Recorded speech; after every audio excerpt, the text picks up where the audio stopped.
নমস্কার। আজকের বছরের শেষ দিন দুটো জিনিস ঘটছে রাজ্যে। একটা হচ্ছে শীত পাল্লা দিয়ে তার পারদের মাত্রাকে কমাচ্ছে বিভিন্ন জায়গায় শীতের অনুভূতি। আমার শুনে খুব অবাক লাগলো যে দার্জিলিং এলাকায় 4 ডিগ্রি এবং তুষারপাতের নাকি সম্ভাবনা রয়েছে। আর অন্যদিকে যদি আমি দেখি তাহলে পাল্লা দিয়ে রাজনীতির উত্তাপ বাড়ছে। তার কারণ এক হচ্ছে এসআইআর, তার শুনানি প্রক্রিয়া, অন্যদিকে এই বাংলার মাটিতে অমিত শাহের পদার্পণ, 3 দিনের সফর এবং তারপর দিল্লি ফিরে যাওয়া। এই সব কিছু নিয়ে আজকে বর্ষবরণের আনন্দের অনুষ্ঠান চারিদিক চলছে।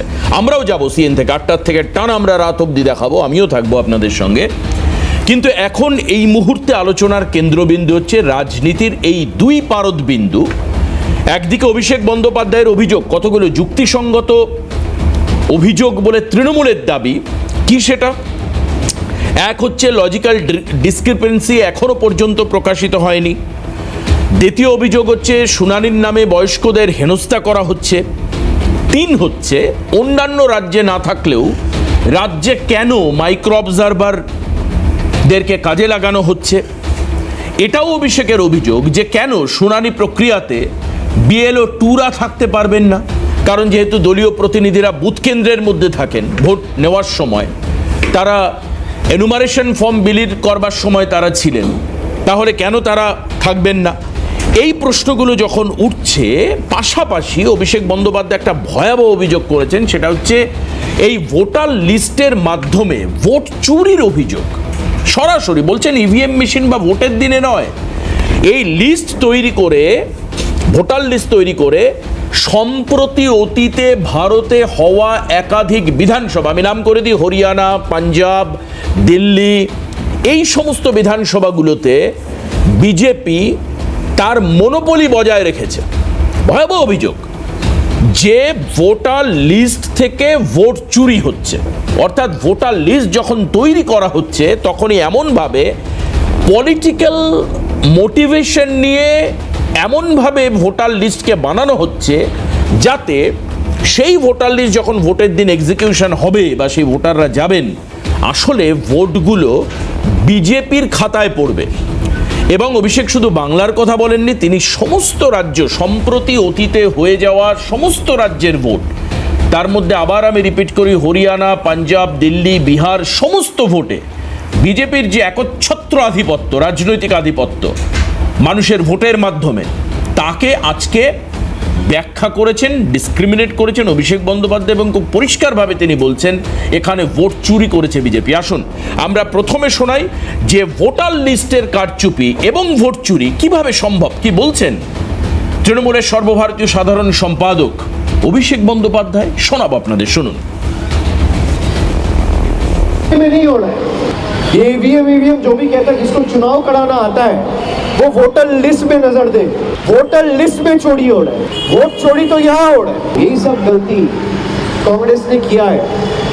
आम आदमी पार्टी दिल्ली में पकड़ नहीं पाया, बिहार में आरजेडी कांग्रेस पकड़ नहीं पाया, इसलिए बीजेपी 88% का स्ट्राइक रेट लेके जीता है।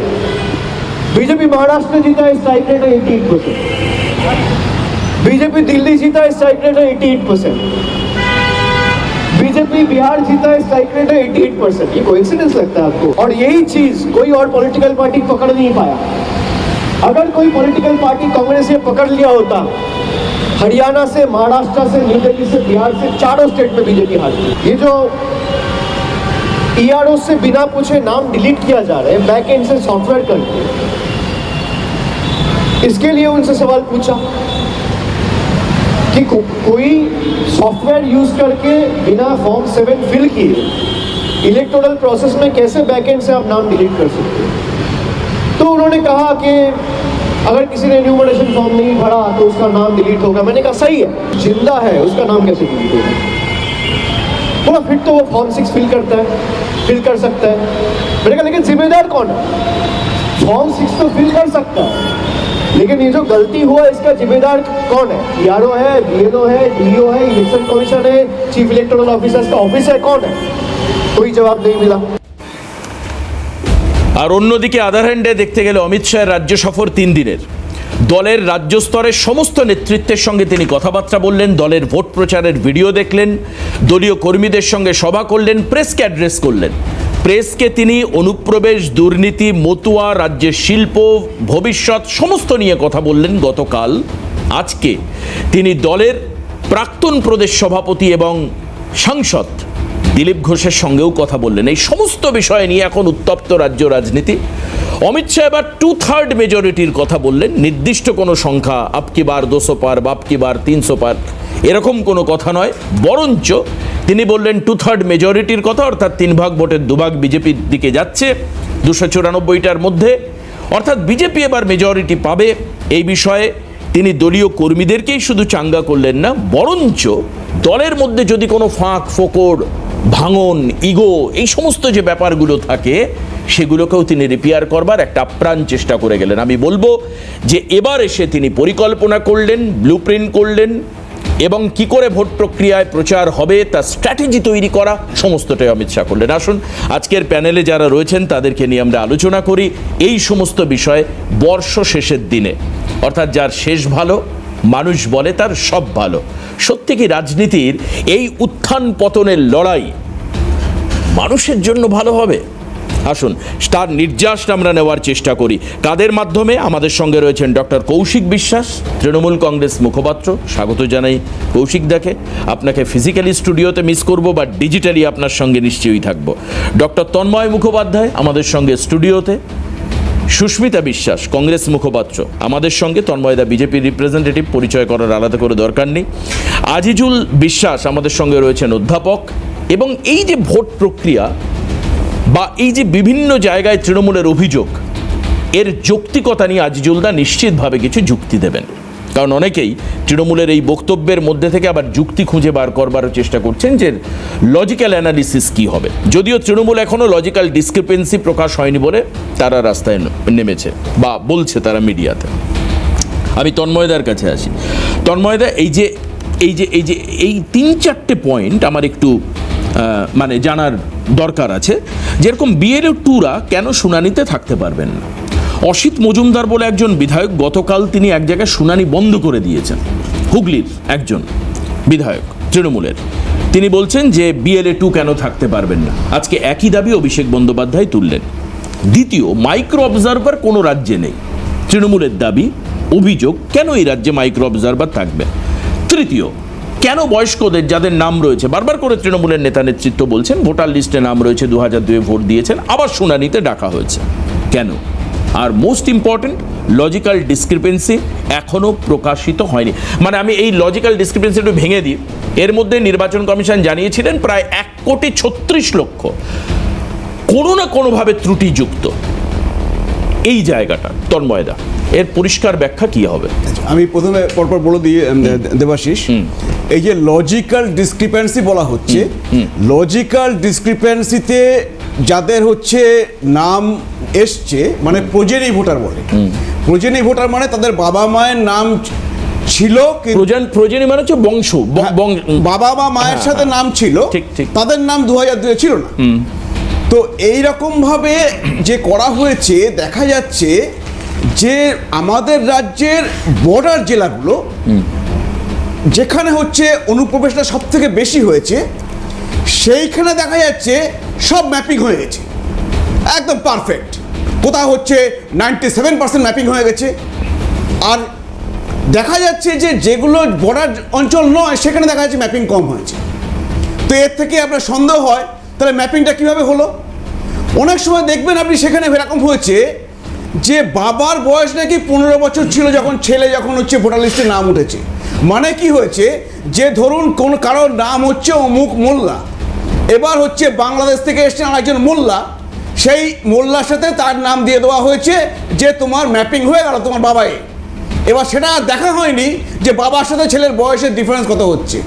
এরকম বিভিন্ন জায়গায় বাবা ভাড়া, মা ভাড়া, এরকম শাশুড়িকে মা বানানো, এরা আপনারাই অনেক সময় দেখিয়েছে। না, আমরা দেখিয়েছি ডেফিনেটলি। সেই বলছি, এখন এইগুলো কিন্তু সব ম্যাপিং হয়ে গেছে, কিন্তু এই ভোটারগুলোকে ডাকা হবে হিয়ারিং এর জন্য, এবং তার যে কাদের কাদের ডাকা হবে সমস্ত তথ্য বিএলওদের কাছে আছে, বিএলওরা সেখানে ভোটারের কাছে গিয়ে সেই সমস্ত নোটিশ সার্ভ করছেন।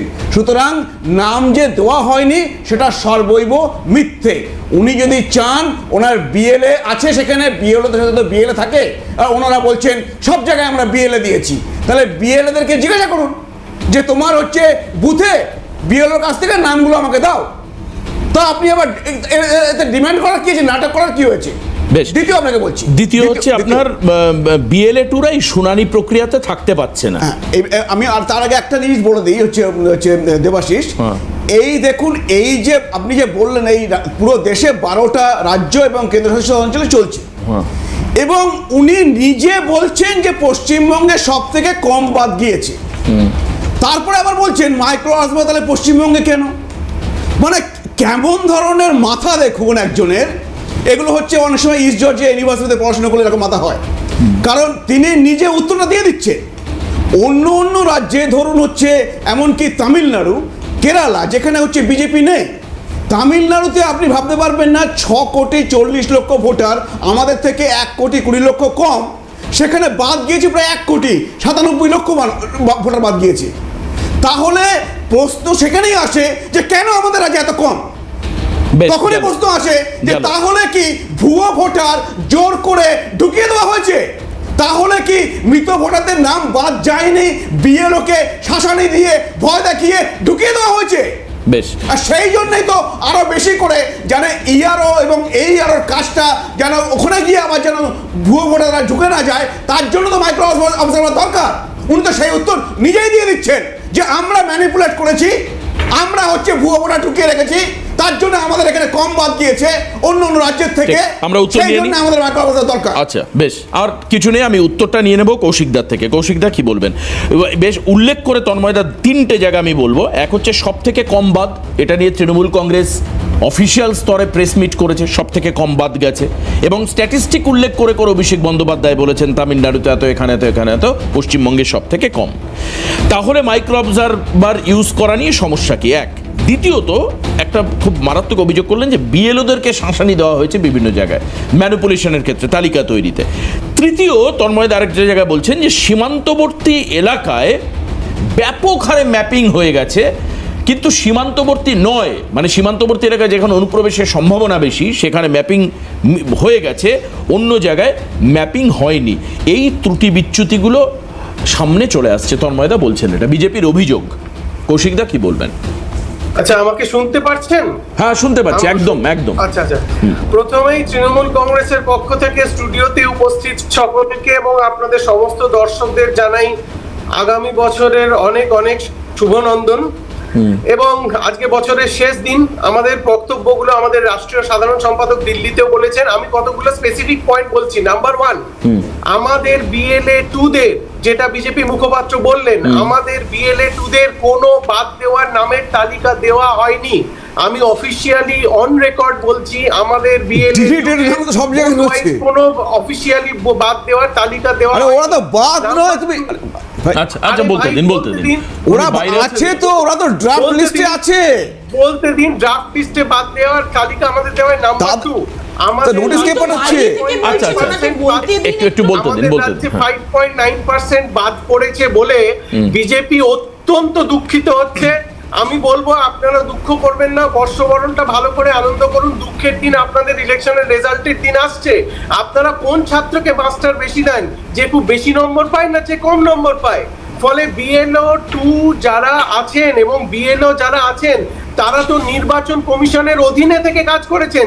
ফলে এই যে বিজেপি বলছে তাদের ভয় থাকে, তাহলে তো লাফালাফি কেন? তাহলে তো লাফালাফি কেন? এটা প্রথম রাউন্ডে বলা হচ্ছে, তন্ময়দা একটু বলতে দিন আনইন্টারাপ্টেড। শুনুন না, বিএলএ 2 বিএলও যারা, তারা তো নির্বাচন কমিশনের অধীন, তো এটা তো মানতে হবে। তাহলে নির্বাচন কমিশনের অধীনের একজন স্টাফকে কেউ যদি ভয় দেখিয়ে থাকে, তাহলে নির্বাচন কমিশন ভ্যানিশ কুমার তখন কি করছিল? সেই জবাবটা দিক বিজেপি। যে এতদিন পরে বলছেন যে তারা ভয় দেখানো হয়েছে, তা জ্ঞানেশ কুমার তখন কেন স্টেপ নেননি কোনো? এটা নাম্বার 2। নাম্বার 3 সব থেকে গুরুত্বপূর্ণ, সেই গুরুত্বপূর্ণ কথাটা হচ্ছে যে আমরা যেটা বারবার বলছি, লজিক্যাল ডিসক্রিপেন্সি হতে পারে। লজিক্যাল যেটা বিজেপি মুখপাত্র বলছিল যে বাবার নামের সঙ্গে মায়ের নাম মেলেনি, খুব ভালো কথা। যদি না মিলে থাকে নামগুলো প্রকাশ করতে লজ্জা কোথায়? আপনি যদি কোনো চোর ধরে থাকেন, চোরকে সর্বসমক্ষে আনাটাই তো রীতি, চোরকে লুকিয়ে রাখাটা তো নীতি নয়। যে যে জায়গায় আপনারা মনে করছেন বাবার সঙ্গে ছেলের বয়সের তফাৎ 6 বছর, প্লিজ সেই নামটা বলুন না, আমরাও তো সেটাই চাইছি। সারা ভারতবর্ষ না, বিজেপি বলছে ওই কৌশিকদা একটু ক্লিয়ার করি, বিজেপি বলছে এই সমস্ত মিস ম্যাচিং এর জন্যই মাইক্রো অবজারভার ইউজ করা হচ্ছে এবং শুনানিটাকে কড়া হাতে করা হচ্ছে। এটা হচ্ছে বিজেপির অবস্থা। শুনানি কড়া হাতে করুন, 100 বার কড়া হাতে করুন, কিন্তু আমাকে এটা বুঝিয়ে দিন, যদি পোলিং এজেন্ট পোলিং বুথের মধ্যে থাকতে পারে, যদি BLA 2 কে আপনি বাড়ি বাড়ি অ্যালাউ করতে পারেন, তাহলে হিয়ারিং এর সময় কোন যুক্তিতে অ্যালাউ করবেন? আরেকটা বড় 1 মিনিট বলুন। এই যে BLA 2 কে আপনি যেতে দেবেন না বলছেন হিয়ারিং এ, কেন আপনি তার লিখিত অর্ডার বার করছেন না? কিসের ভয়? কারণ আপনি জানেন যেই মুহূর্তে লিখিত অর্ডার বার করবেন, আমরা কোর্টে গেলে সেই অর্ডার খারিজ হবে। হিম্মত থাকে চ্যালেঞ্জ করে বলছি। চলুন, আমি এরপরে দ্রুত উত্তর তন্ময়দা থেকে নিয়ে নেব। আমি উত্তর নিয়ে নেব। অর্ডার দিন যে BLA 2 থাকতে পারবে না। একদম। লিখিত অর্ডার কেন দিচ্ছেন না আপনারা? ঠিক, যদি সবথেকে কৌশিকদা, তন্ময়দা, এটা বেটার হতো যদি এখানে নির্বাচন কমিশনের কোনো রিপ্রেজেন্টেটিভ রাখা যেত বা সেই রাখার পদ্ধতি থাকতো। কারণ একজন বিজেপি, একজন তৃণমূল অফিসিয়াল মুখপাত্র, তারা লড়াই করছেন নির্বাচন কমিশনকে নিয়ে। মানে এমন একজন তৃতীয় ব্যক্তি যিনি সম্পূর্ণভাবে নিশ্চুপ এবং অদৃশ্য।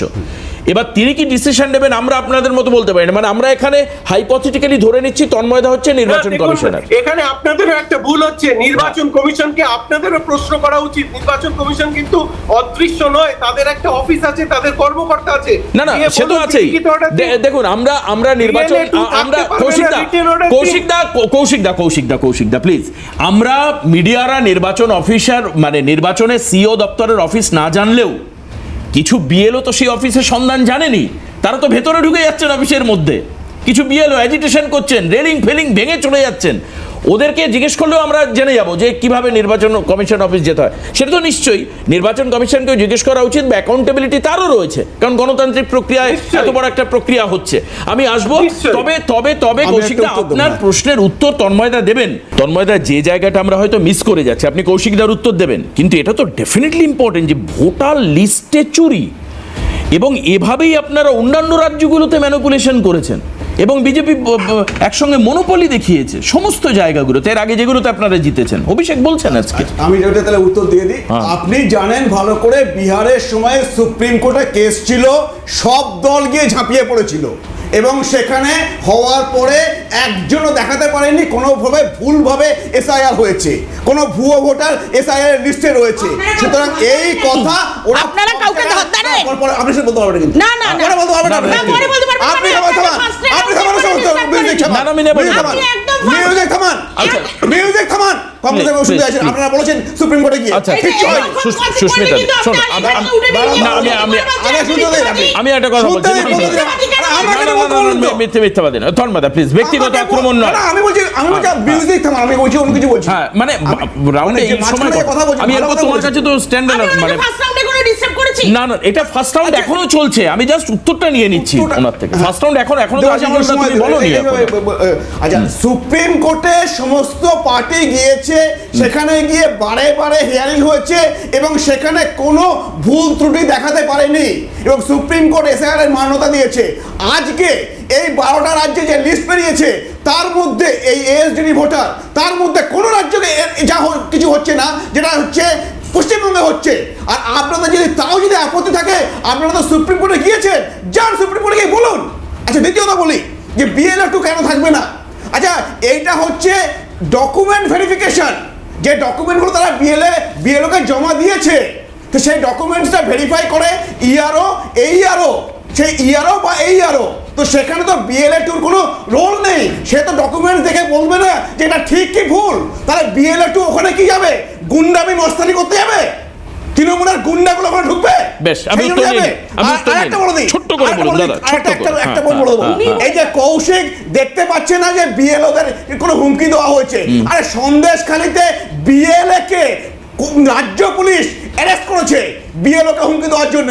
মালদায় একজন মহিলা বিএলও তার স্বামীকে তৃণমূলের গুন্ডারা মেরে হসপিটালে পাঠিয়েছে, দেখতে পাচ্ছেন না না? তাহলে কি আপনারা বলবেন যে বিএলওরা আত্মহত্যা করছে, মৃত্যু হচ্ছে, তার জন্য তৃণমূল দায়ী? আমাকে কোন বিএলওরা তাদের উপরে প্রচন্ড প্রেশার দেওয়া মানসিক হয়েছে। প্রেশার। বেশ, কৌশিক দা কি প্রচুর বলবেন? pressure রয়েছে তাদের উপরে। কৌশিক দা কি বলবেন? কৌশিক দা কি এবার বলবেন? শুনুন, হ্যাঁ। দুটো কথা। এক নম্বর হচ্ছে এই যে বলছে যে ডকুমেন্ট ভেরিফিকেশনের জন্য, এই ডকুমেন্ট ভেরিফিকেশন তো যখন এনুমারেশন ফর্ম নিয়ে যাওয়া হয়েছে তখন হয়েছিল, তাহলে তখন বিএলএ টুকে ঢুকতে দিয়েছিলেন না, কেন? enumeration-এ। তখন বিএলএ হয়নি, টুকে ভুল ঢুকতে কথা। দিয়েছিলেন কেন? enumeration-এ বলাই হয়েছে, কারণ কোনো document দিতে হয়নি। আরে তুমি ভাই, কোনো শোনো, document দাওনি, দু নম্বর আমিও কোনো হচ্ছে document দিইনি। দিল্লি- বাজে কথা বলো না। মহারাষ্ট্র দিল্লির নির্বাচনের সময় এসআইআর হয়নি।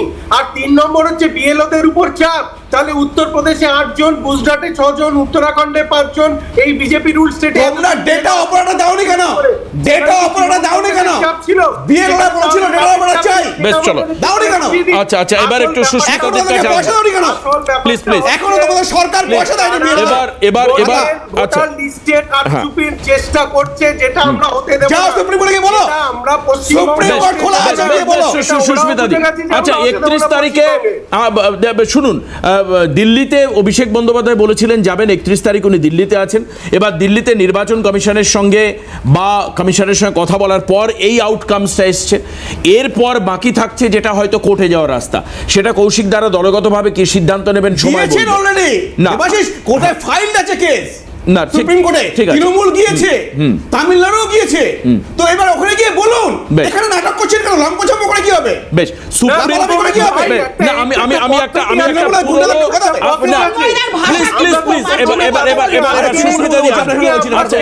দাবিগুলো জানালাম, এগুলো যদি না হয় আমরা দেখিয়ে দেবো ক্ষমতা থাকে, এছাড়া কাজ বন্ধ করে দেখান। ক্ষমতা থাকে, বন্ধ করুন। না, প্লিজ আস্তে আস্তে তন্ময়দা কৌশিক দা আস্তে। আমি একটা কথা বলে দিই, তন্ময়দা একটা লাইন ব্যবহার করলেন, ক্ষমতা থাকলে স্যার বন্ধ করে দেখান। সুপ্রিম কোর্ট কিন্তু বলেছে, সুপ্রিম কোর্ট লাস্ট যে বিহার ইলেকশন নিয়ে যে ভার্ডিক্ট ছিল ওই সময় এসআইআর নিয়ে, তখন বলেছেন যদি সামান্য ত্রুটি কোথাও ধরা পড়ে তাহলে কিন্তু এসআইআর প্রক্রিয়া সুপ্রিম কোর্ট বাতিল করতে পারেন। তৃণমূল পারবে না করতে, কিন্তু সুপ্রিম কোর্ট করতে পারে। তাহলে কি আগামী দিনে সুপ্রিম কোর্টে যাওয়ার রাস্তা তৃণমূলের আরো খানিকটা প্রশস্ত হলো? সুপ্রিম কোর্টের বলাই ছিল কোনো রকম ইরেগুলারিটিস যদি ধরা পড়ে তাহলে এসআইআর প্রক্রিয়া আমরা বাতিলও করতে পারি। সুপ্রিম কোর্ট বলেছেন, আমি দেবাশিস চক্রবর্তী বলছি না। সুস্মিতা দি, তুমি বলো, তোমরাও প্রথম দিন থেকে এসআইআর এর বিরোধিতা করছো। আজকে অভিষেক বলছেন যে অন্যান্য রাজ্যগুলোতে অন্যান্য রাজনৈতিক দলগুলো, ইভেন আমি উল্লেখ করব কংগ্রেসও এই ত্রুটি কারচুপি ধরতে পারেনি, যেটা তৃণমূল কংগ্রেস ধরে দেখালো। এবার আমি রিপিট এগেইন, সারা ভারতের রাজনৈতিক দলগুলো বিজেপির নির্বাচন কমিশনের মাধ্যমে ভোটার লিস্টের কারচুপি ধরতে পারেনি, আমরা ধরতে পেরেছি। এই জন্যে কংগ্রেসের অন্যান্য রাজ্যে ভরাডুবি হয়েছে, এখানে তৃণমূল ধরতে পেরেছে। তুমি বিষয়টাকে কিভাবে, সত্যি কি কারচুপি হচ্ছে? কারণ এজেন্ডাগত দিক থেকে দেখতে গেলে তো তুমি অবশ্যই অভিষেককে সমর্থন করবে নিশ্চয়ই। আমি অভিষেক বন্দ্যোপাধ্যায়কে কি করে সমর্থন করবো? একটা এজেন্ডা, ডাহা মিথ্যে কথা। এই এজেন্ডা রে কথাটা, বাবা, এই এজেন্ডা ঠিক আছে, হ্যাঁ, আমি এজেন্ডা ঠিক আছে, তাও এজেন্ডাটা এইভাবে বিরোধিতা করা না, কিরকম? যে এই যে হিয়ারিং বন্ধ করে দেওয়া, যেটা অসিত মজুমদার করলো, গুন্ডামি করে হিয়ারিং বন্ধ করে দেওয়া, এইটা আমাদের এজেন্ডার মধ্যে পড়ে না, এইটা আমাদের কালচারের মধ্যে পড়ে না, এটা তৃণমূলের কালচারের মধ্যে পড়ে। তা যাই হোক, এবার বিষয়টা আমরা কংগ্রেসের একটা কালচার একটু দেখাই। আজকে ঠনঠনিয়া কালীবাড়ি স্বরাষ্ট্রমন্ত্রী যাওয়ার আগে প্ল্যাকার্ডে কি কি লিখেছে কংগ্রেসীরা? হ্যাঁ, লিখেছে বলছি, তারও ব্যাখ্যা দিচ্ছি, ব্যাখ্যা দেবো তো, সব কথার উত্তরে ব্যাখ্যা দেবো। কিন্তু আগে নির্বাচন কমিশন, কিন্তু বিষয়টা হচ্ছে নির্বাচন কমিশনের বিরুদ্ধে কোর্টে যাওয়া হয়েছে কি হয়নি, কংগ্রেস গেছে কি যায়নি, তার উত্তর কংগ্রেসের ট্র্যাক রেকর্ড দেবে। আর তার থেকে বড় কথা হচ্ছে, না তোমরা কি মনে করো ভোটার লিস্টে কারচুপি করে জেতার চেষ্টা করছে বিজেপি বা ম্যানিপুলেট করছে? অসম্ভবভাবে এই ম্যানিপুলেশন প্রথম রাহুল গান্ধী ধরেছে। কিভাবে? রাহুল গান্ধী ম্যানিপুলেশন করেছে? না, রাহুল গান্ধী প্রথম এটাকে ধরেছে যে মহারাষ্ট্রে এবং তারপরে বিভিন্ন স্টেটে যখন ভোট হয়েছে এবং বিহার পর্যন্ত লাস্ট কিভাবে ম্যানিপুলেশন করেছে। কিভাবে? এক বাড়িতে 88 জনের নাম, তাতে বিজেপি এক্সপ্লেনেশন দিয়েছে যে এই বাড়িটার মধ্যে অনেকগুলো ঘর, তার জন্য সেখানে ডিফারেন্ট পরিবার থাকে, তার ইনকোয়ারি হয়নি? তার জন্য তো কোর্টে এখনো কেস চলছে। আচ্ছা। কোর্টে কেস চলছে আমাদের সাথে, দীর্ঘদিন ধরে কেস মানে বিধানসভাগুলো ভেঙেও যেতে এবং পারে যদি এগুলো ভুল অভিষেক ব্যানার্জি সেটা তো হবে, সেটা হবে। আমাকে একটু বলতে দিন। না, দেখুন। আমাকে যদি আপনি টার্গেট করেন বলতে দেবেন না তাহলে খুব আরে মুশকিল। তুমি আমাকে কেন বলছো? না, আমি কেন বলছি। টার্গেট করব? না, এবার আমাকে কথাটা শেষ করতে দিন। এবার বিষয়টা হচ্ছে যে আজকে যে এই যে এত জটিলতা, এই জটিলতা অভিষেক ব্যানার্জি নিজে একটু ক্রেডিট নিতে ভালোবাসে, তৃণমূল কংগ্রেসে উভয় পিসি ভাইপো দুজনে একটু ক্রেডিট নিতে ভালোবাসে, তো ওনারা ক্রেডিট নিক, তাতে আমাদের অসুবিধা নেই। কিন্তু বিষয়টা হচ্ছে লড়াইটা নিশ্চয়ই এক জায়গায়, তার কারণ এক জায়গায় মানে জোট হচ্ছে তাহলে না, জোটের কথা হচ্ছে না। লড়াই এক জায়গায় বলতে আমরা ইন্ডিয়া গঠবন্ধন যেটা আমাদের, ওটা এই লড়বে গঠবন্ধনে আমাদের একটাই উদ্দেশ্য বিজেপির মতো সাম্প্রদায়িক একটা শক্তিকে পরাস্ত করা। আচ্ছা। ঠিক আছে, আচ্ছা। এবার হচ্ছে কথায় আসি, এসআইআর যে হচ্ছে, এই যে যাদেরকে হিয়ারিং এ ডাকা হচ্ছে, আপনি খুব মাইনিউটলি শুনবেন, দর্শকরা আমি আশা করি মাইনিউটলি শুনবে। এই যে হিয়ারিং এ যাদের ডাকা হচ্ছে তাদেরকে একবারও পাশে রিজনটা লেখা হচ্ছে যে কোন রিজনে তাদেরকে ডাকা হচ্ছে, কিংবা তাদের বাড়ি বাড়ি যে নোটিশটা পাঠানো হচ্ছে, হ্যাঁ, নোটিশে লেখা হচ্ছে, নোটিশে লেখা হচ্ছে না, not identified, just not identified. আচ্ছা, তাকে কি ডকুমেন্ট নিয়ে যেতে হবে সেটা বলা হচ্ছে না? ডকুমেন্ট নিয়ে যেতে হবে কি সেটা বলা হচ্ছে না, মানুষ তার নিজস্ব ডকুমেন্টস গুলো এমনি নিয়ে যাচ্ছে যখন হিয়ারিং এ ডাকা হচ্ছে। এবার ব্যাপারটা হচ্ছে সেই রিজন গুলো যখন মানুষ পাচ্ছে না তখন, এবং বিএলএ 2 যারা বিএলএ 2 হয়েছে প্রত্যেকটি দলের বিএলএ 2 কাছে এটা একটা কোয়ারিজ থেকে যাচ্ছে, কেন বিএলএ ওরা কিন্তু এটা জানাচ্ছে না, বিএলএ এটা কিন্তু মিসকমিউনিকেশন বলুন আর যাই বলুন। এটা তো অভিষেক বন্দ্যোপাধ্যায় যে বারে বারে এই কথাটা বলেছেন, এই যে বয়স্ক মানুষদের ডাকা হচ্ছে, যারা ফিজিক্যালি ডিসেবল তাদেরকে ডাকা হচ্ছে, এদের জন্য কিন্তু ইলেকশন কমিশন কিন্তু আগেই ঘোষণা করেছে যে এদের 85 বছর ঊর্ধ্বে এদের বাড়ি বাড়ি যাওয়া হবে, এবং সেখানে গিয়ে তাদের যেমন ভোট নেওয়া হয় পোস্টাল ব্যালটে, কিংবা পোস্টাল ব্যালটে যখন যেভাবে ভোট নেয় তাদের বাড়ি বাড়ি গিয়ে সেইভাবে তাদের হিয়ারিংটাও বাড়ি বাড়ি গিয়ে হবে। সেটাও হচ্ছে না, এটা মিসকমিউনিকেশন। আচ্ছা, তারপরে আমরা ছবিতেও দেখতে পাচ্ছিলাম যে কি ধরনের, আমি একটু পুরো স্ক্রিনটা দেখাই, যে খুব স্বাভাবিক এই যে এই বৃদ্ধা তাদেরকে কিভাবে নিয়ে আসা হচ্ছে এবং দীর্ঘক্ষণ তারা দাঁড়িয়েও থাকছেন, এরকম অভিযোগ কিন্তু আসছে বিভিন্ন। এটা বাস্তব, এটা ঘটনা। এবং সবচেয়ে বড় কথা হচ্ছে মানে বিজেপি তো ইলেকশন কমিশনকে গার্ড করছে, মানে ইলেকশন কমিশন আর বিজেপি কোনটা মিলেমিশে একাকার হয়ে গেছে, আমরা বুঝতে পারছি না কার ভার্সনটা কি হচ্ছে। মানে যত আগে থেকে যেমন বিরোধী দলনেতা শুভেন্দু অধিকারী বলে দিচ্ছে 1.5 কোটি নাম, ওই 70 লাখ কভার, 1,40,00,000, 1.5 কোটি নাম বাদ, ঠিক ওই রকমই গিয়ে একটা ফিগার লাস্টে বোধহয় লাস্ট বেরোবে, যেন 1,67,00,000 টোটাল, এই 58 লক্ষকে বাদ দিয়ে, মানে এর থেকে সাবট্রাক্ট হবে 58 লাখ। এবার 2002 এর কিন্তু সংযোজন তালিকাটা বের করেনি, কেন আমি যদি প্রশ্ন করি সংযোজন তালিকা কেন বের করলো না, কেন একটা ইনকমপ্লিট লিস্ট বার করলো? তারপরে বলেছিল 2003 কিংবা 2004-এর লিস্টটাকে তারা বের করবে, সেটাও বার করেনি, আজ পর্যন্ত সার্ভারে কেউ দেখেনি এর 2003 কিংবা 4-এ কোনো এরকম লিস্ট বার হয়েছে। একটা খুব অদ্ভুত মজার ব্যাপার হচ্ছে, তুমি একটা জিনিস দেখো, অভিযুক্ত নানান রাজনৈতিক দলগুলো করছে, কিন্তু এখনো পর্যন্ত আমরা মিডিয়া মনে হয়, আমি জানি না, আমি অল টাইম নিউজের সঙ্গে অ্যাটাচ থাকি না হয়তো সেই কারণের জন্য, এখনো পর্যন্ত এমন কোনো যোগ্য ভোটার কি দাবি করেছেন যে তার নামটা বাদ চলে গেছে, বা ইললিগালি, বা দেখা যাচ্ছে যে ম্যানিপুলেট করে তাকে বাদ দিয়ে দেওয়া হয়েছে, বা আমাদের ডানকুনির একজন কাউন্সিলর কৌশিকদা মৃত ব্যক্তি না, ওই ডানকুনি কাউন্সিলর যে বলল, মানে জীবিত লোককে মৃত বলে দেখানো হচ্ছে। আমি ইনফরমেশনের কারণের জন্য জিজ্ঞেস করছি, আপনাদের কাছে ইনফরমেশন থাকলে ডেফিনেটলি বলবেন। কথা বলার আছে, ইলেকশন কমিশন বরাবরই ত্রুটিপূর্ণ কাজই করেছে, ত্রুটিযুক্ত, মানে ত্রুটিপূর্ণ কাজ কোনো সময় করেনি। তার কারণ হচ্ছে ত্রুটি মুক্ত হতে পারে। হ্যাঁ, ত্রুটিপূর্ণ কাজ করেছে, ত্রুটিপূর্ণ কাজ করেছে, ত্রুটিমুক্ত কখনোই করেনি। তার কারণ হচ্ছে নামের বানান ভুল, এবং এই যে নামের বানান ভুলের জন্য প্রচুর হিয়ারিং এ ডাক পড়ছে।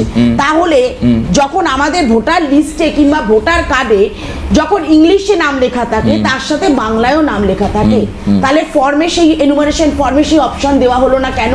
যে বাংলাও তুমি নাম লিখতে পারবে, কারণ অনেক সময় এই বাংলার সাথে উচ্চারণ ইংরেজিতে উচ্চারণ মিলছে না, ঠিক। তার ফলে যে ডিসক্রিমিনেশনটা হচ্ছে, তার ফলে তো তাকে হিয়ারিং এ কল করা তার মানে তুমি বলছো এখনো প্রচুর ত্রুটি রয়েছে।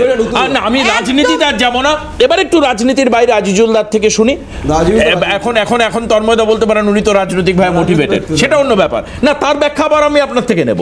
কিন্তু একটা বিরতি নিই, বিরতির পর ফিরে এসে একটু গরম চায়ের কাপে চুমুক দিতে দিতে আজিজুলদার থেকে গরম গরম যুক্তি শুনবো, যে কারণের জন্য সত্যি সত্যি এই জায়গাগুলো ঠিক, মানে যেটা কৌশিকদা বলছেন বা সুস্মিতাদি বলছেন, বা ইন জেনারেল পার্সপেক্টিভে যে প্রবলেমগুলো মানুষের মধ্যে পৌঁছচ্ছে, না না না ধর ওইভাবে ব্যক্তিগতভাবে আগে আমি অধ্যাপক মানুষ, আজিজুলদা আমাদের দীর্ঘদিনের পুরনো মুখোশ হতেই পারে। বেশ, আমি আসবো। আজিজুলদা, এসআইআর নিয়ে শুনানি প্রক্রিয়ায় তো নানান কথা হচ্ছে, আপনি আমাকে বলুন যে কোনটা অ্যাকচুয়ালি লজিক্যাল, কোনটা ইললজিক্যাল। আসলে দেখুন, একটা জিনিস কোনো অস্বীকার করেন নেই যে বয়স্ক মানুষদের গিয়ে দীর্ঘক্ষণ দাঁড়িয়ে থেকে শুনানিতে অংশগ্রহণ অসুবিধা হচ্ছে। বাদ বাকি যে অংশ, ভোটার লিস্টে কারচুপি, বিএলএরা কেন নেই, শুনানি বন্ধ করবার নামে হুঁশিয়ারি একাধিক জায়গায়, মাইক্রো অবজারভার নিয়োগ করা কেন সেই মাইক্রো অবজারভার রাজ্য সরকারি কর্মচারী নয়, সবাই কেন্দ্রীয় সরকারি কর্মচারী, এর মধ্যে তালিকা তৈরির ক্ষেত্রে কোনো গরমিলের গন্ধ পাচ্ছেন কি? এর মধ্যে মানে কয়েকটা শব্দে বা একটা বাক্যে যদি আমি একটা কথাটা বলি, সেটা হচ্ছে যে নির্বাচন কমিশন লেভেল প্লেইং ফিল্ড তৈরি করে দিতে পারেনি এবং নিজেও লেভেল প্লেইং ফিল্ড হিসেবে কাজ করছে না। তার মানে পক্ষপাত শূন্য আচরণ নির্বাচন কমিশনের তরফ থেকে খুঁজে পাচ্ছি না, সেটা পাওয়ার কথাও নাই। কারণ হচ্ছে এই প্রথম নির্বাচন কমিশন যেভাবে গঠিত হয়েছে, সেই নির্বাচন কমিশন এর আগে 75-76 বছরের ভারতবর্ষের সংসদীয় গণতন্ত্রের ইতিহাস তাতে অভিনব। কেন? কারণ এর আগে আমি বলেছি, চ্যানেলেই বলেছি, তোমাদের চ্যানেলেই বলেছি, সেটা হচ্ছে এই প্রথম কেন্দ্রীয় মন্ত্রিসভার দুজন আর এলওপি বিরোধী দলের নেতা যিনি রাহুল গান্ধী এবং অন্যদিকে অমিত শাহ আর নরেন্দ্র মোদী, এই তিনজন মিলে ইলেকশন কমিশন মানে কারা আসবেন কমিশনারে তারা ঠিক করেছেন। তার মানে এখানে পরিষ্কার বোঝা যাচ্ছে যে শাসক দলের ভোটাধিক্যে, অর্থাৎ বিজেপি যা ভাববে, যাকে ভাববে তিনি নির্বাচন কমিশনার হবেন, পরিষ্কারভাবে এটা বোঝা গেল। আগে নিয়মটা কি ছিল একটু আইনদা বলে দেবেন? আপনি অনেক ভুল বলছেন মানুষকে, বলে দিচ্ছি। আপনি বলে দিন যে 75-76 বছর নির্বাচন কমিশন কিভাবে নিযুক্ত হয়েছে দেশে, বলে দিচ্ছি তন্ময় আপনি চিৎকার বলে দিন। এর আগে যেটা হতো, তিনজনেরই কলেজিয়াম ছিল, একজন ছিলেন সুপ্রিম কোর্টের, কখনো হতো না, একদম ওটা হচ্ছে 2018 সালের পর থেকে সুপ্রিম কোর্টের ওটা ছিল ইন্টারিম অর্ডার। ভুল বলছেন তন্ময়দা, আপনি এত অসভ্য অসভ্যতা করেন, ভুল বলছেন আপনি। আপনি চ্যালেঞ্জ করছি আপনাকে, আপনাকে আমি চ্যালেঞ্জ করছি, আপনাকে চ্যালেঞ্জ করছি, এক্ষুনি দেখান, আপনি চ্যালেঞ্জ করছি, আপনি চ্যালেঞ্জ, আমি চ্যালেঞ্জ করছি আপনাকে। সুপ্রিম কোর্ট বলেছে যে দেশে কোনো আইন নেই, সরকারকে বলেছে পার্লামেন্টে আইন করতে, মানুষের সামনে তার আগে আপনার সঙ্গে আমার একদম রুচি নেই, একটা অসভ্য দলের নেতা, আমি চ্যালেঞ্জ করছি আপনাকে, কিছু বলিনি, আপনাকে আমি চ্যালেঞ্জ করছি, আপনাকে আমি চ্যালেঞ্জ করছি, তন্ময় দাস আপনাকে আমি চ্যালেঞ্জ করছি, আমি টিভি দেবো, আপনি দেশে আইন রাখেন। আপনি বলছেন, আমি ইয়ে করে নিচ্ছি, আগে আপনি বলছেন সুপ্রিম কোর্টের একজন বিচারপতি, অবসরপ্রাপ্ত বিচারপতি, বিরোধী দলের নেতা এবং সুপ্রিম কোর্টের বিচারপতি, উনি যদি দেবান করতে না পারেন, সুপ্রিম কোর্টের প্রথম বিচারপতি, হ্যাঁ সুপ্রিম কোর্ট বিরোধী দলের নেতা এবং প্রধানমন্ত্রী,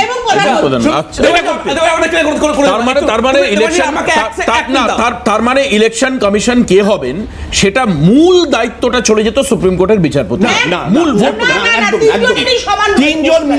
তিনজন মিলে তো হতো। এবার নিশ্চয়ই বিজেপি যাকে ভোট দেবে বিরোধী দল হয়তো তাকে সমর্থন করবে না, তার মানে তিনজন যদি হয়, আমি তোমাকে দেবাশী এটা আমাকে শুনে না একটু করে, তারপর উনি ঠিক আছে ওনাকে আগে বলতে দিন না, আমি বলবেন আমারটাই বলবেন, আমি সেটা ক্লিয়ার করে দিচ্ছি। অসভ্যতা বন্ধ করুন, একের পর অসভ্যতা বন্ধ করুন, একের পর এক মিথ্যা, আপনি অসভ্যতা বন্ধ করুন, অসভ্যতা করবেন না, বন্ধ করুন, আপনি আমি না বন্ধ করুন অসভ্যতা। আচ্ছা উনি এক করুন, আচ্ছা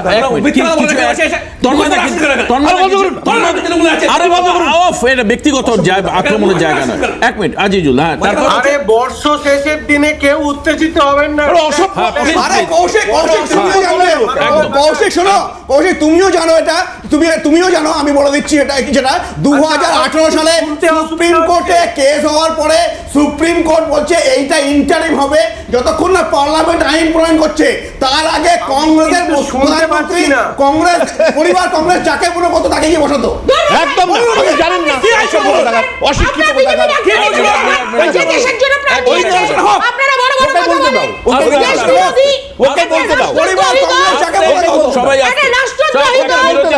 একটা বিরতি নেব, বিরতির পর ফিরে আমি এটা অনুরোধ করব, যখন যিনি বলবেন তিনি তার যুক্তিতে অটুট থাকুন। অসভ্যতা করে। বিরোধিতা ডেফিনেটলি হবে, নাহলে সমস্ত দলের লোককে এখানে নিয়ে আসা কেন, সমস্ত দলের মুখপাত্র কেন? তুমি কাউন্টার করো। না বলবেন, আমি তো বলছি। Azizul please please please. Azizullah একদম ঠিক কথা বলেছে। একদম ভুল বলছে। একদম ঠিক বলেছে। আমি আপনার সাথে চ্যালেঞ্জ করছি। কংগ্রেস ঠিক করতো, কংগ্রেস পরিবার ঠিক করতো।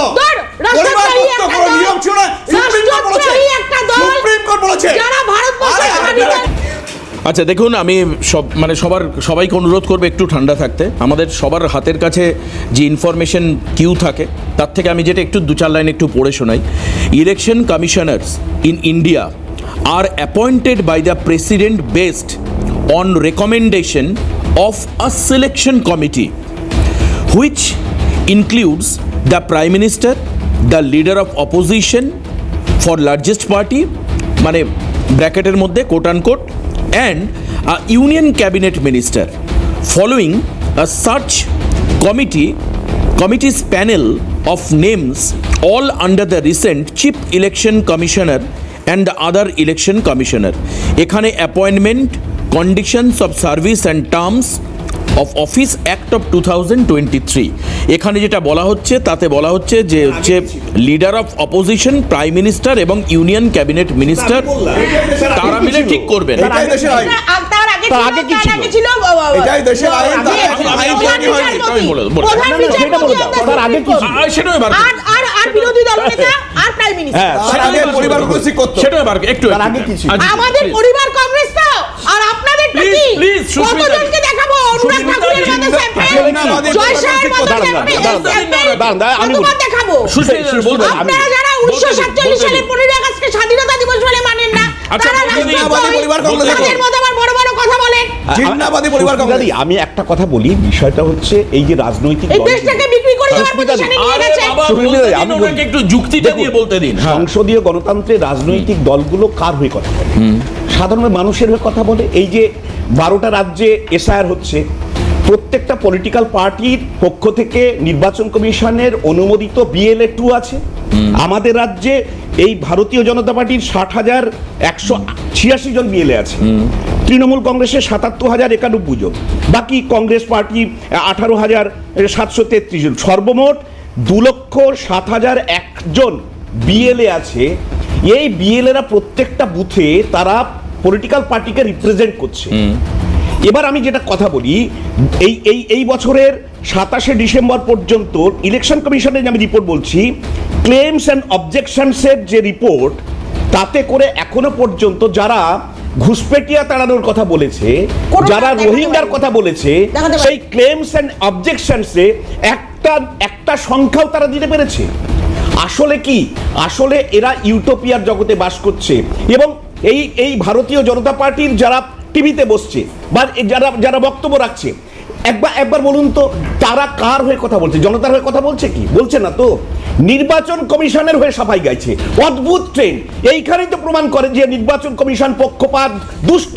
নির্বাচন কমিশন নিরপেক্ষভাবে কথা বলছে না, কারণ হচ্ছে কেন্দ্রের শাসক দল, তার নেতা মন্ত্রীরা, তার মুখপাত্ররা নির্বাচন কমিশনের কণ্ঠস্বরে কথা বলছে। কেন বলছে? তারপরে জনগণের প্রতি দায়বদ্ধ নেই। এই কারণেই আমি বলছি যে নির্বাচন কমিশনের গঠনতন্ত্রেই রয়েছে লেভেল প্লেইং ফিল্ড তৈরি করার একটা প্রতিবন্ধকতা। এই জায়গাটাকে বুঝতে হবে। যেটা এই তুমি যে সংখ্যাটা দিলে 2023-এর আগের যে নির্বাচন কমিশন গঠনের যে ইতিহাসটা আমরা যদি দেখি, তার ফরমেশন যদি দেখি, তাহলে কিন্তু সেখানে লেভেল প্লেইং ফিল্ড তৈরি করার বাতাবরণ ছিল। এবং TN শেষানের বলে একজন ব্যক্তি ছিলেন, তিনি শাসক দলকেও কিন্তু রেয়াত করেননি, তখনকার যিনি ছিলেন। সুতরাং অজ্ঞ অশিক্ষিত লোকরা যদি টিভিতে বসে বক্তৃতা ভুলভাল দেয়, বকছেন, তারা ভুলভাল যদি বকছেন, নেতৃত্ব দেয়, ভুলভাল তাহলে মানুষকে বকছেন। বিভ্রান্ত করে। যে তারা টিএম মানুষকে সেশনকে হয়েছিল বিভ্রান্ত করে। আমি নাম ধরে 1992 বলছি। সালে। বেশ, আমি নাম আগে ধরে কি বলছি। হয়েছিল? আমি তন্ময় দা, দুই আপনার নম্বর উত্তরটা বিষয়। নেব। উনি ভুলভাল বকছেন তো, আমাকে আপনার ডাকছেন তো। দুই নম্বর বিষয়। উত্তরটা আমি নেব। উনি একটা দুই অজ্ঞ নম্বর লোক, বিষয়। অজ্ঞ এবং আমি দুই নম্বর বিষয়, দুই নম্বর বিষয়। তখন আপনি দুই বলুন। নম্বর বিষয়। আচ্ছা, বলছেন। সঙ্গে আচ্ছা আপনি কি এখানে আরেকটা জিনিস এক মিনিট বলছেন। বলছেন। আরেকটা জিনিস আমার কথা নাম বলে আচ্ছা, বলছেন। আপনি আলোচনা করতে উনি এসেছেন, আমার কথা ঝগড়া নাম করতে বলে এসেছেন। বলেছেন। আপনার আচরণ দেখে বাংলার মানুষ আমাকে ভয় বলতে পেয়েছে। হবে না। আপনার আচরণ দেখে বাংলার মানুষ ভয় মিথ্যে পাচ্ছে। কথা বলছেন। বিজেপি কে ক্ষমতায় মিথ্যে জিততে কথা পারবে না বলছেন। আপনাকে আসলে দেখে। কি? আসলে যে আপনারা কত উদ্যত। স্টুডিওর বাইরে আপনারা কৌশিকদা, কতটা দেবাশিস, তুমি উদ্যত। কৌশিকদা কি বলছে? ইন্ডিয়ার দিয়ে আসলে আমাকে টাইম দেবে বেশি। সুস্মিতা, আমি বলি আচ্ছা। আরেকটা বিষয় হচ্ছে বিজেপি যে- কত অসভ্য আর- এটা আর- প্রমাণ আর- করছে। আর- আরেকটা বাবা, বিষয়- মিথ্যে কথা বলতে শুনুন, বারণ করছি মানুষকে। কেউ অধম হলে এরপর আমাদের বলবেন তো, তন্ময় দা, আপনি বলবেন। বিষয়টা সুস্মিতা দি, বিষয়টা হচ্ছে এক কেউ কথা যদি বলা অধম যাচ্ছে। হয় তাই বলি কি আমাকে অধম আমার হতে হবে? আমার নাম আমি বলে কেন বলছেন। উত্তম হব? আমি বললাম কেউ যদি 1992 অধম হয়, তার আগে কি হয়েছে দেশে? অদ্ভুত ব্যাপার তো। দেবাশিস, তুমি এটা ক্লিয়ার করে রাখবে, তুমি এখানে কাউন্টার করবে, আমার আমি কথা বলবো, দরকার নেই। অবশ্যই, অবশ্যই। এটা বাজে কথা তার মানে বলবেন না মানুষ।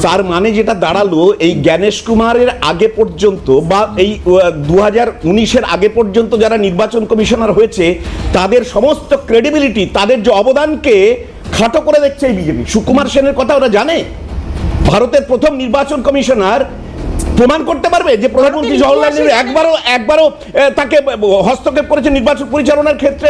ইতিহাসটা আসলে যারা জানে না, জানেই না। তারা ভারতবর্ষের গণতন্ত্র, ভারতবর্ষের সংসদীয় এবারে একটু চুপ করলে উনি উত্তর দেবেন। হ্যাঁ, সংসদীয় গণতন্ত্রের ইতিহাস যারা জানে না, গণতন্ত্রের প্রতি যাদের ভালোবাসা নেই, প্রেম নেই, যারা ডিক্টেটরশিপ প্রতিষ্ঠা করতে চায়, তাদের মুখ থেকে এই কথাগুলো আসবে। দুই নম্বর বিষয় হচ্ছে আসলে কি নির্বাচন কমিশনকে যদি আগেই বলে দেওয়া হয় যে টার্গেট গ্রুপ ঠিক করে দেওয়া হয়, এত লোককে বাদ দেবে, এই শ্রেণী থেকে বাদ দেবে, তাহলে তো সে সেই কর্পোরেট কায়দাই করবে এবং বারবার। এবং এই প্রথম মনে হচ্ছে যে ভারতবর্ষের মন্ত্রিসভা বা ভারতবর্ষের প্রধানমন্ত্রীকে বেছে নেয় এই দেশের জনগণ আর ভোটার। আর এখন মানে ভোটার এখন প্রধানমন্ত্রী এবং তার নির্বাচন কমিশন ভোটার নির্বাচন করে নিচ্ছেন।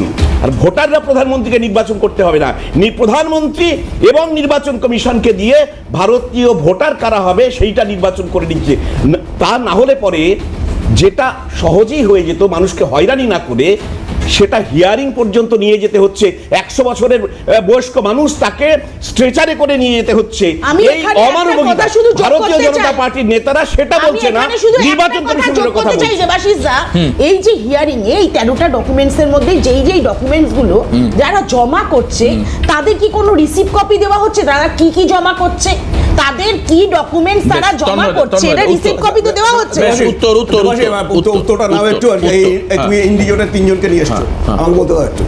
আচ্ছা দেবাশিস, আমি তোমাকে বলে রাখলাম, তুমি পরে ভেরিফাই করে আমাকে উত্তর দেবে আমি ঠিক বলছি কি ভুল বলছি দর্শকদের স্বার্থে। আপনার বক্তব্য। 1950 সালে সংবিধান পাস হয়। সেই সংবিধানে লেখা ছিল নির্বাচন কমিশন নিয়োগ করার জন্য একটা আইন করতে পারে হচ্ছে দেশ। সেই 2018 সালে সুপ্রিম কোর্টে একটা কেস হয়। সেই কেসে বলা হয় যে নির্বাচন কমিশন নিয়োগ করার কোনো আইন নেই, সুপ্রিম কোর্টকে ঠিক করে দিতে হবে। সুপ্রিম কোর্ট বলে যে এইভাবে হবে ইন্টারিম পিরিয়ডে, যতক্ষণ না পার্লামেন্ট আইন প্রণয়ন করছে। এই অর্ডার আসার পরে পার্লামেন্ট 2023 সালে, তাহলে 1950 সাল থেকে 2018 সাল পর্যন্ত দেশে যত নির্বাচন কমিশন নিযুক্ত হয়েছে সব হচ্ছে প্রধানমন্ত্রীর ইচ্ছা মতন হয়েছে, আর সেটা ছিল সাধারণভাবে পরিবার কংগ্রেস। আর এই যে টিএন সেশন বলা হচ্ছে 1992 সালে যখন একদম মিথ্যাচার। দেবাশিস, আমি বলছি পরিবার কংগ্রেস করছে। আমি বলছি একজন বিজেপির এমন নেতাকে দেখান না দাদা, এমন দেখান না যে ভারতবর্ষের জন্য প্রাণ দিয়েছে। সুস্মিতা দি একটা মিনিট, এখানে বলছে সুস্মিতা দি, এখানে বলা হচ্ছে before 2014 and until the Supreme Court ruling in 2023, 2014 আগে election commissioner were appointed by the President of India, but the process lacked a formal independent selection committee, effectively making in an executive discretion based of the Prime Minister recommendation through the Parliament had never enacted the specific law for the living constitutional vacuum. না দেবাশিস, হ্যাঁ। তোমাকে আমি বলি- অনেক আমি অনেক বলি- ধন্যবাদ। তুমি এটা পড়ে দিয়েছো, কারণ এইখানে হচ্ছে এইখানে বসে বসে মিথ্যা কথা বলা সেটা একদম প্রমাণ হয়ে গেল। মিথ্যা নয়, তুমি একদম- বলো। আমি বলি- এই তোমার জ্ঞানী ছেলে একদম আছে, মিথ্যা নয়। অজ্ঞ মূর্খরা এখানে একদম মিথ্যা নয়, তুমি পুরোটা বলছো না। আর না হলে ইচ্ছা করে আপনি বলছো। ওই তোমাকে বলে দিয়েছে। আপনি ডাক্তার তোমাকে হবেন, আপনি ধন্যবাদ। সব বিষয়ে তোমাকে পারেন। ধন্যবাদ। আছে আমার আপনি বলেছে। সব বিষয়ে না, পারেন। বলছে, ধন্যবাদ। না না না তুমি ঠিক বলছো না। এটা গুগল বলছে, এটা আমার বলা বক্তব্য হ্যাঁ, না। তুমি ঠিক বলেছো। এটা আমার বলা বক্তব্য আমি নয়। গুগল থেকেই বলছি। আমি আমি- গুগল থেকে পড়ে উনি কি করে তুমি শিখবে? কোথা থেকে বলছো আমি জানি না। ইতিহাসটা জানে। আমিও বললাম এখানে গুগলে যে তথ্য আছে, আমি না, না, তুমি হ্যাঁ, আবার তুমি পড়ে সেটাই দেখাবে। বলো। আবার তুমি এক্স্যাক্টলি তো আমি তো গুগল পড়ে বলিনি। আমি তো বললাম হচ্ছে আমার নলেজ থেকে, তুমি তো সেটাই বলে পার করলে। এবার শুনে নাও, আর একটা কথা হচ্ছে, এই যে কংগ্রেস এত বড় বড় কথা বলে এসআইআর নিয়ে, আচ্ছা দেবাশিস, এই যে এখানে আমি একটু পড়ে নিই। এবারই বলো। Parliament Telangana passed a new law আচ্ছা, রিপ্লেসিং কংগ্রেসকে আক্রমণ, একটু। Parliament passed a new law replacing the CJI with a government nominated cabinet minister. তারপরে কি দাঁড়ালো, মানে রিপ্লেসিং সিজেআই সুপ্রিম কোর্টের জাজ যিনি প্রধান বলে বিচারপতি, পড়াশোনা তাকে বোঝেন replace না, করা বুঝিনি। হচ্ছে। তার মানে কি তিনি দাঁড়ালো? কলেজে পড়ান? তার মানে কি দাঁড়ালো? আপনি কলেজে পড়ান? তার মানে কি বলে দাঁড়ালো? যাচ্ছি। আরে ভাই, আমি কোথা থেকে ওই বলছি? যেটা বলছে সেটা কবে সুপ্রিম কোর্ট গুলো বলেছে? আশ্চর্য ব্যাপার। বেশ, সুপ্রিম কোর্ট এই নিয়ে- তার মানে কি দাঁড়ালো? এই তার নিয়ে- মানে কি কবে বলেছে দাঁড়ালো? Supreme court? আচ্ছা আচ্ছা সুপ্রিম কোর্ট বলেনি দাদা, আমি কি বললাম? আমি কি বললাম? আর আপনাকে চ্যালেঞ্জ করছি, আমি বললাম তো। ছাত্রদের কি অবস্থা হবে? বেশ, অদ্ভুত ব্যাপার। আমি এখানে সুপ্রিম কোর্ট কবে ওটা বলেছে? একটা এটা বলুন। একটা আরে মিনিট। সুপ্রিম এই- কোর্টের কথা আচ্ছা, বললাম না আমি, 1950 পার্লামেন্টে আইন কবে করার বলেছে? কথা বলছি। একটা মিনিট, আমি একটা জিনিস- পার্লামেন্টে আইন করার কথা বলছি না। আমি সুপ্রিম কোর্টের কথা বলছি না। একটা মিনিট, আমি শেষ করবো চুপ করুন আজকের আপনারা অনুষ্ঠান। সভ্যতা। আমি একটা জিনিস বুঝি খুব ছোট বুদ্ধিতে, যে কনস্টিটিউশনাল কোনো বডি যদি তৈরি করতে হয় তাহলে সেটা একদম ইল্লিগাল ভাবে তৈরি করা যায় না। তার একটা আইন থাকবে, তার একটা আইন পাস হবে, বা কোন একটা ফরমেশন অনুযায়ী হয়। হঠাৎ করে আমার ইচ্ছে হলো এটা আমি করে দিলাম, এটা কি হতে পারে? মনে হচ্ছে যে এই কমিটিটা ইলিগাল ছিল, পরিবার কংগ্রেস করেছিল, এখন আমরা নতুন করে করি। আজকে আর সুপ্রিম কোর্ট বলছে। 1950 থেকে 1950 থেকে 2025 পর্যন্ত এখানে- এই যে ইলেকশন গুলো হলো সুপ্রিম একটার কোর্ট পর বলছে একটা, এটা। স্বাধীন আমরা বলছি না। ভারতে একদম, একদম। এই স্বাধীন ভারতে যে ইলেকশন হলো এতদিন বিজেপির মনে পড়েনি? একদম, এটা নিয়ে প্রশ্ন আজকে নতুন থাকবে, করে বিজেপির এটা নিয়ে প্রশ্ন থাকবে, এটা নিয়ে আলোচনা হবে। আজকে এখানে শেষ করব, হাতে আর ইয়ার কি একেবারে হচ্ছে সময় নেই। সুস্মিতা দি প্লিজ, আজকে হাতে একেবারে সময় নেই। তবে আগে প্রেসিডেন্ট নির্বাচন করতেন, এখন এই প্রেসিডেন্ট মানে কি তিনি রাষ্ট্রপতি নাকি তিনি প্রধানমন্ত্রী, তার দ্বারা সিলেক্টেড হতেন? এটা একটা বড় প্রশ্ন। আজকের গল্পটা তুমি বলছো না। আপনি দেখো, মাঝখানে পিরিয়ডটা কেন বাদ 1950 দিচ্ছেন? সাল থেকে 2025 সাল পর্যন্ত নির্বাচন কমিশনের অনেক বিবর্তন আছে। টিএন সেশনের আগে পর্যন্ত, এটা নিয়ে আমরা একদিন টিএন সেশনের আগে পর্যন্ত নির্বাচন আমরা কমিশন যেভাবে আলোচনা করব, কিন্তু আমরা চাই প্লিজ আমরা না, বা অর্ধ সত্য নয়, তথ্য এখানে গুছিয়ে আনতে হবে। একদম আমরা চাই যে দল করুক না কেন তার নতুন বছর ভালো যাক, তবে